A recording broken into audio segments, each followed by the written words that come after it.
Oke, kita coba mulai untuk project website ya Pak ya. Nah, ini dari sini kita buat struktur foldernya dulu ya. Struktur foldernya itu kita buat pertama, kita buat foldernya dulu dengan nama, ini contohnya saya kasih folder pertamanya adalah folder EV ya. Habis itu saya buat folder lagi di dalam folder ini, folder CSS gitu ya. Lalu buat lagi dengan nama folder image gitu ya. Nanti folder image ini akan kita masukkan gambar-gambar.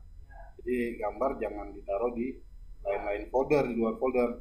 Jadi semua masuk ke dalam folder image.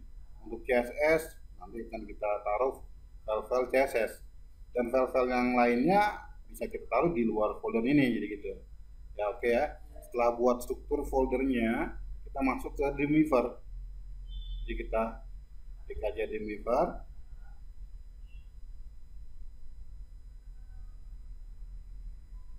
Nah, setelah itu kita klik file, lalu new, kita pilih apa? HTML, lalu pilih di sini apa?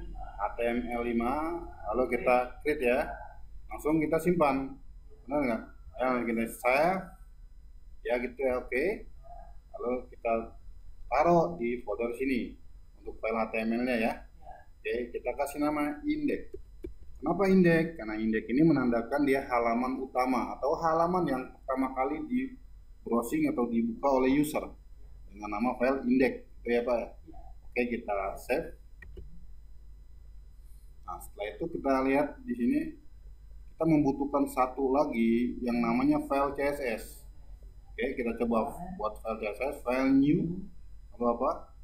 CSS, kita create, lalu kita simpan di folder CSS gitu ya. Ya, oke. Kita kasih nama gitu ya. Kita kasih nama setting.css gitu. Setting.css di dalam folder CSS, lalu kita simpan. Setelah itu kita boleh tutup dulu ini. Lalu kita linkin dengan file CSS yang tadi kita buat. Cara linknya kita klikkan dulu Windows. Ya. Oke, jadi kursor boleh ditempatkan di mana aja, bebas ya. Yang pasti kita berada aktif di dalam indeks HTML gitu ya. Di bagian sini, lalu kita Windows, ini yakinkan ini CSS style-nya sudah terchecklist. Setelah itu kita bisa pilih text. Ya, nggak perlu. Jadi kita aktif Windows, ini kita udah terchecklist dulu. Ya, lalu kita pilih ini. Setelah ini aktif, coba kita lihat, klik. Hilang kan, nah, sekarang kita klik, nah ini kan tampil gitu ya. Ini akan kita linkin, klik, lalu kita browse, ambil nih file CSS-nya. Nah, nanti kita lihat link ya, kita oke. Di sini akan ada link ref CSS, menandakan CSS ini sudah terintegrasi dengan indeks HTML. Jadi fungsi dari CSS ini nanti adalah untuk apa? Untuk merapikan desain kita, merapikan tulisan, warna, background dan lain-lain. Jadi kita pengaturan kiri kanan dan lain-lain, atau pengaturan besar tulisan, gambar, ini bisa kita lakukan semua dari CSS. Ya, dari setting CSS. Oke, jadi seperti itu ya. Nah, oke, kita bisa simpan dulu, save. Kita save. Nah, kita lihat perlu penambahan yang namanya description dan keyword. Oke, title-nya boleh kita rubah dulu sesuai dengan name project kita gitu ya.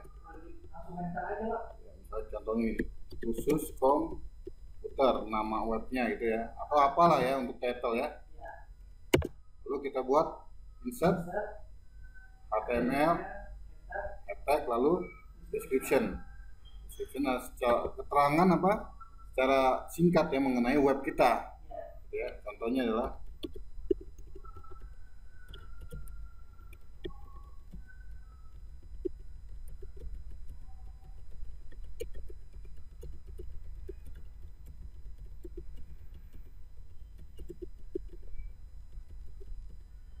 gitu ya. Oke. Lalu kita tambahkan lagi apa? Insert HTML, tag, lalu keyword. Keyword adalah kata kunci yang mungkin dicari user untuk menemukan website kita di mesin pencari gitu ya. Contoh adalah khusus komputer, belajar komputer, misalnya khusus IT dan lain-lain gitu. Oke, dipisahkan dengan koma gitu ya. Setelah itu kita udah edit di bagian head dan tutup head. Ya, tugas kita selanjutnya adalah melakukan desain di bagian body. Oke, nanti kita lanjutkan untuk melakukan desain di bagian body seperti itu ya Pak ya. Oke.